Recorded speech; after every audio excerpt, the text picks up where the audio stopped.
ಮಂಡ್ಯದ ಮದ್ದೂರಿನಲ್ಲಾದಂತಹ ಗಣೇಶ ಮೆರವಣಿಗೆಯ ಸಂದರ್ಭದಲ್ಲಿ ಕಲ್ಲು ತೂರಾಟ ಇತ್ತಲ್ಲ, ಈ ಕೇಸ್ ವಿಚಾರಕ್ಕೆ ಸಂಬಂಧಪಟ್ಟಂತೆ ಮದ್ದೂರು ಈಗ ಸದ್ಯ ಉದ್ವಿಗ್ನ ಪರಿಸ್ಥಿತಿಯಲ್ಲಿದೆ.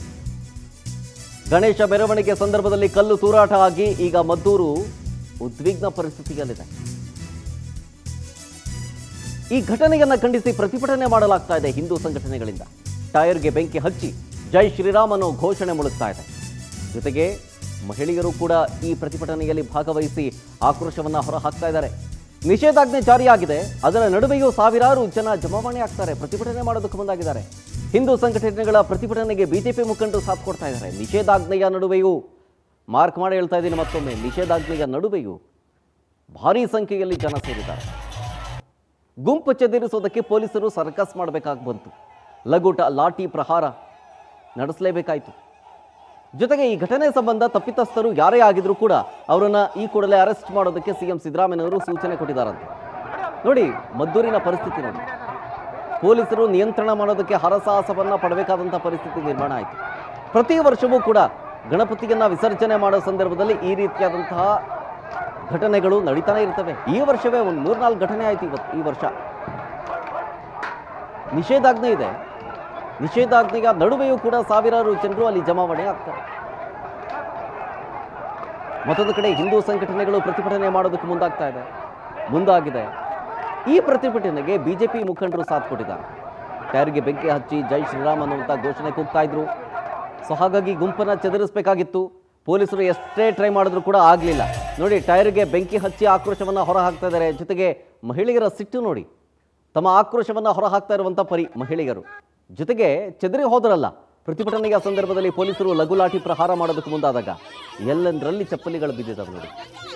ಒಂದೊಂದು ಚಪ್ಪಲಿಯು ಆ ಘಟನೆಯ ಭೀಕರತೆಯ ಬಗ್ಗೆ, ಜೊತೆ ಆ ಘಟನೆ ಹೆಂಗಾಯ್ತು ಅನ್ನೋದರ ಬಗ್ಗೆ ಸಾಕ್ಷೀಕರಿಸ್ತಾ ಇದೆ. ಮಗದೊಂದು ದೃಶ್ಯ ಗಮನಿಸ್ತಾ ಇದ್ದೀರಿ. ಪೊಲೀಸರು ಹರಸಾಹಸ ಪಡ್ತಾ ಇದ್ದಾರೆ ಚದುರಿಸಬೇಕು ಅಂತ. ನಿಷೇಧಾಜ್ಞೆಯ ನಡುವೆಯೂ ಕೂಡ ಅಷ್ಟೊಂದು ಜನ ಸೇರ್ತಾರೆ ಅಂತಂದರೆ ಪೊಲೀಸರು ಹೆಂಗೆ ತಾನೇ ಕಂಟ್ರೋಲ್ ಮಾಡೋಕ್ಕಾಗುತ್ತೆ? ಸಾವಿರಾರು ಜನ ನೋಡಿ. ಪೊಲೀಸರು ಲಾಠಿ ಪ್ರಹಾರವನ್ನು ಮಾಡಲೇಬೇಕಾಗಿ ಬಂತು. ಆದರೆ ಪೊಲೀಸರ ಲಾಠಿ ಚಾರ್ಜ್ಗೆ ಖಂಡನೆ ವ್ಯಕ್ತವಾಗ್ತಾ ಇದೆ. ಹಿಂದೂ ಸಂಘಟನೆಗಳ ಸಿಟ್ಟನ್ನು ಹೊರಹಾಕಲಾಗ್ತಾ ಇದೆ. ಮದ್ದೂರು ತಾಲೂಕು ಕಚೇರಿಗೆ ಮುತ್ತಿಗೆ ಹಾಕೋದಕ್ಕೆ ಕಾರ್ಯಕರ್ತರು ಪ್ರಯತ್ನ ಪಟ್ಟಿದ್ದಾರೆ. ಬೆಂಗಳೂರು ಮೈಸೂರು ಹಳೆ ಹೆದ್ದಾರಿಯಲ್ಲಿ ಪ್ರತಿಭಟನಾ ಮೆರವಣಿಗೆಯನ್ನು ನಡೆಸಲಾಗಿದೆ. ಹಳೆ ಹೆದ್ದಾರಿಯಲ್ಲಿ ಭಾರೀ ಸಂಖ್ಯೆಯಲ್ಲಿ ಕಾರ್ಯಕರ್ತರು ಜಮಾಯಿಸಿದ್ದಾರೆ. ಕೈಯಲ್ಲಿ ಕೇಸರಿ ಧ್ವಜವನ್ನು ಹಿಡಿದು ಪ್ರತಿಭಟನೆ ಮಾಡಿದ್ದಾರೆ. ಪೊಲೀಸರ ಹರಸಾಹಸ ಪಡಬೇಕಾಗಿ ಬಂದಿದೆ ಇಲ್ಲೂ ಕೂಡ ಅಷ್ಟೇ. ಇನ್ನು ಘಟನೆಯ ಸ್ಥಳಕ್ಕೆ ಐಜಿಪಿ ಬೋರ್ಲಿಂಗಯ್ಯ ಅವರು ಭೇಟಿಯನ್ನು ಕೊಟ್ಟರು, ಮಾಹಿತಿಯನ್ನು ಕಲೆಕ್ಟ್ ಮಾಡಿದ್ದಾರೆ. ಮಾಜಿ ಸಂಸದ ಪ್ರತಾಪ್ ಸಿಂಹ ಅವರು ಈ ಪ್ರತಿಭಟನೆಯಲ್ಲಿ ಭಾಗಿಯಾಗಿದ್ದಾರೆ. ಇಷ್ಟೆಲ್ಲ ಆಗ್ತಾ ಇದ್ರು, ಇದಕ್ಕೆ ಸಂಬಂಧಪಟ್ಟಂತೆ ಯಾವುದೇ ಕ್ರಮ ಜರುಗಿಸಲು ಆಗಿಲ್ಲ ಕೂಡ. ಹೀಗನ್ನುವಂಥ ಆಕ್ರೋಶ ಪ್ರತಿಭಟನಾಕಾರರದ್ದು. ಬೀದಿಗಿಳಿದು ಪ್ರೊಟೆಸ್ಟ್ ಮಾಡ್ತಾ ಇದ್ದಾರೆ. ಘಟನೆಯ ಬಗ್ಗೆ ಖಂಡನೆ ವ್ಯಕ್ತವಾಗ್ತಾ ಇದೆ. ಮತ್ತೊಂದು ಕಡೆ ಸಿದ್ದರಾಮಯ್ಯನವರು ಹೇಳಿದ್ದಾರೆ, ತಪ್ಪಿತಸ್ಥರು ಯಾರೇ ಇದ್ರೂ ಕೂಡ ಶೀಘ್ರವೇ ಬಂಧನ ಮಾಡಿ ಅಂತ. ಮತ್ತೊಂದು ಕಡೆ ಆ ಬೆಳವಣಿಗೆಯ ಮಧ್ಯದಲ್ಲೇ ನಿಷೇಧಾಜ್ಞೆಯೂ ಕೂಡ ಜಾರಿಯಾಯಿತು. ಆದರೂ ಪರಿಸ್ಥಿತಿಯನ್ನು ಹತೋಟಿಗೆ ತರೋದಕ್ಕೆ ಆಗಿಲ್ಲ ಸರ್ಕಾರದ ಕೈಯಲ್ಲಿ. ಲಾ ಆ್ಯಂಡ್ ಆರ್ಡರ್ ಸಮಸ್ಯೆ ಆಗ್ತಾ ಇದೆ ನೋಡಿ. ಮಂಡ್ಯದ ಮದ್ದೂರಿನಲ್ಲಿ ಪೊಲೀಸ್ ಸರ್ಪಗಾವಲು ಹಾಕಲಾಗಿದೆ. ಮದ್ದೂರಿನಲ್ಲಿ ಹೆಚ್ಚುವರಿ ಪೊಲೀಸರನ್ನ ನಿಯೋಜನೆ ಕೂಡ ಮಾಡಲಾಗಿದೆ. ಸುಮಾರು 1,000ಕ್ಕೂ ಹೆಚ್ಚು ಜನರ ಪೊಲೀಸರನ್ನ ನಿಯೋಜನೆ ಮಾಡಲಾಗಿದೆ. ಅಲ್ಲಿ ಮದ್ದೂರಿನಲ್ಲಿ ಮಂಡ್ಯ, ಬೆಂಗಳೂರು, ಹಾಸನ, ಮೈಸೂರು, ರಾಮನಗರ ಜೊತೆಗೆ ಚಾಮರಾಜನಗರ ಆ ಭಾಗದ ಪೊಲೀಸರನ್ನ, ಹೆಚ್ಚುವರಿ ಪೊಲೀಸರನ್ನ ಕರೆಸಿಕೊಂಡು ನಿಯೋಜನೆ ಮಾಡಲಾಗಿದೆ. ಪರಿಸ್ಥಿತಿಯ ಉದ್ವಿಗ್ನತೆ ಜೊತೆಗೆ ಆ ತೀವ್ರತೆಯನ್ನು ಗಮನಿಸಿಕೊಂಡು ಹೆಚ್ಚುವರಿ ಪೊಲೀಸರನ್ನ ನಿಯೋಜನೆ ಮಾಡಲಾಗಿದೆ. ಮದ್ದೂರಿನ ಪರಿಸ್ಥಿತಿ ಈಗ ಬೂದಿ ಮುಚ್ಚಿದ ಕೆಂಡದಂಥ ಪರಿಸ್ಥಿತಿ. ಎಲ್ಲಕ್ಕೂ ಕಾರಣ ಗಣಪತಿಯ ವಿಸರ್ಜನೆಯ ಸಂದರ್ಭದಲ್ಲಿ ಒಂದು ಗುಂಪು ಕಲ್ಲನ್ನು ಎಸೆದಿದ್ದು, ಕಲ್ಲು ತೂರಾಟ ನಡೆಸಿದ್ದು.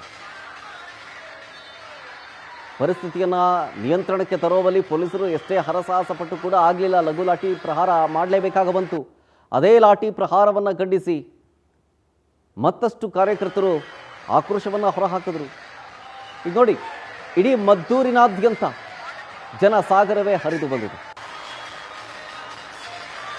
ಇಷ್ಟು ಜನರನ್ನ ಕಂಟ್ರೋಲ್ ಮಾಡೋದು ಅಸಾಧ್ಯ ಅಂತ ಅರಿತ ಪೊಲೀಸ್ ಇಲಾಖೆ ಹೆಚ್ಚುವರಿ ಪೊಲೀಸರನ್ನ, ಅಕ್ಕಪಕ್ಕದ ಜಿಲ್ಲೆಗಳಿಂದ ಹೆಚ್ಚುವರಿ ಪೊಲೀಸರನ್ನ ನಿಯೋಜನೆ ಮಾಡಿದ್ದಾರೆ ಟೈಟ್ ಸೆಕ್ಯೂರಿಟಿ ಪರ್ಪಸ್. ಸುಮಾರು 1000ಕ್ಕೂ ಹೆಚ್ಚು ಜನ ಪೊಲೀಸರನ್ನು ನಿಯೋಜನೆ ಮಾಡಲಾಗಿದೆ. ಇದು ಮಂಡ್ಯ ಜಿಲ್ಲೆಯ ಮದ್ದೂರಿನ ಕಥೆ. ಗಣೇಶ ವಿಸರ್ಜನೆ ಮಾಡುವಂತಹ ಸಂದರ್ಭದಲ್ಲಾದಂತಹ ಗಲಾಭೆ ನೋಡಿ. ಬೆಳಗ್ಗೆ ಆದಂತಹ ದೃಶ್ಯಾವಳಿಗಳನ್ನು ಗಮನಿಸ್ತಾ ಇದ್ದೀವಿ ನೋಡಿ. ಲೆಫ್ಟ್ ಸೈಡಲ್ಲಿ ಟೈರ್ಗೆ ಬೆಂಕಿ ಹಚ್ಚಿ ಆಕ್ರೋಶವನ್ನು ಹೊರಹಾಕ್ತಾ ಇದ್ರು. ಸಂಘಟನೆ ಜೊತೆಗೆ ಕಾರ್ಯಕರ್ತರು ಎಲ್ಲರೂ ಒಟ್ಟಾಗಿ ಪ್ರತಿಭಟನೆ ಮಾಡಬೇಕಾದಂತಹ ಸಂದರ್ಭ. ಉದ್ವಿಗ್ನ ಪರಿಸ್ಥಿತಿ ಹೆಂಗಿದೆ ನೋಡಿ. ಒಂದು ಕಡೆ ಪ್ರತಿಭಟನಾಕಾರರನ್ನು ಶಾಂತಗೊಳಿಸುವ ಪ್ರಯತ್ನ ಪೊಲೀಸ್ ಉನ್ನತ ಅಧಿಕಾರಿಗಳ ಕೈಯಲ್ಲಿ. ಅದೇ ಸಂದರ್ಭದಲ್ಲಿ ಪ್ರತಿಭಟನಾಕಾರರ ಆಕ್ರೋಶ ಮತ್ತೊಂದು ಹಂತಕ್ಕೆ ಹೋಗಿ ಮಹಿಳೆಯರು ಕೂಡ ಅಷ್ಟೇ ತಮ್ಮ ಆಕ್ರೋಶವನ್ನು ಹೊರಹಾಕ್ತಾ ಇದ್ದಾರೆ. ಒಂದು ಸುಮೋಟೋ ಕೇಸ್ ತಗೊಂಡಿದ್ವಿ. ಇನ್ನೊಂದು ಒಬ್ರು ಅಜಯ್ ಅಂತೇಳಿ ಅವ್ರಿಗೆ ಇಂಜುರಿ ಆಗಿತ್ತು. ಅವ್ರ ಕಡೆಯಿಂದ ಒಂದು ಪ್ರಕರಣ ದಾಖಲು ಮಾಡಿದ್ವಿ. ಈ ಸಂಬಂಧಪಟ್ಟಂತೆ ಈಗಾಗಲೇ 21 ಜನರನ್ನು ನಾವು ವಶಕ್ಕೆ ಪಡೆದುಕೊಂಡು ದಸ್ತಗಿರಿ ಕ್ರಮವನ್ನು ಮಾಡ್ತಾ ಇದೀವಿ. ಇನ್ನೊಂದು 4-5 ಜನ ಏನೇ ಆಕ್ಟಿವ್ ಪಾತ್ರ ವಹಿಸಿದ್ದಾರೆ ಈ ಒಂದು ಘಟನೆಯಲ್ಲಿ.